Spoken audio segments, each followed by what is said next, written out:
let's talk about how to have microplastic-free coffee. Your coffee machine has a lot of plastic, and that is putting a lot of microplastics into your coffee, okay? All plastic leaches both microplastics as well as harmful chemicals, okay? That's what makes it bad.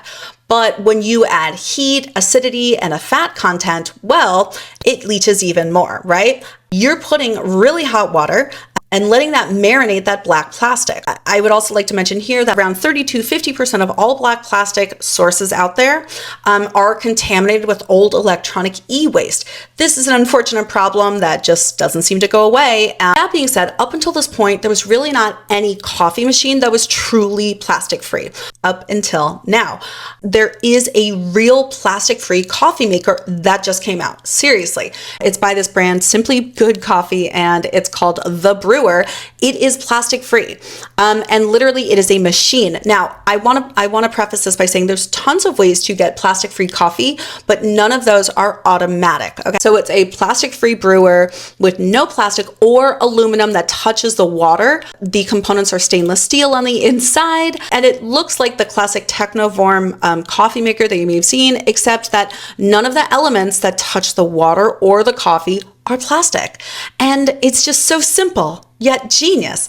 Currently, they are pre-selling for early 2026 shipments. But obviously, this is something that is in high demand, okay? However, if you're waiting for one of those and you don't know what to do, here's some other really good options, okay? Firstly, if you do want something automatic, really the only option for a machine where liquids aren't gonna touch plastic is gonna be a classic percolator. You can also get like one of these Breville espresso makers. There is gonna be some plastic tubing on the inside, but as far as the filter part, that will be stainless steel. You're gonna be like 80% plastic free here. That's going to be about as good as you can get. The next few options are all going to have some kind of like manual component in it.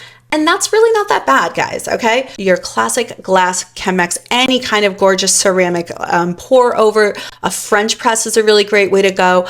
All of those, yes, you have to heat the water separately. Yes, you have to like grind the beans separately, but all of those are going to be completely plastic free. All that being said, you can also just get a new coffee filter basket that is stainless steel. They sell a lot of universal stainless steel baskets on Amazon and such. That would eliminate a huge source of microplastics and creepy chemicals from your coffee, merely because that's the part that's going to come in contact with the water the longest, okay? The little plastic tubing in the back of the coffee machine, I am way less worried about.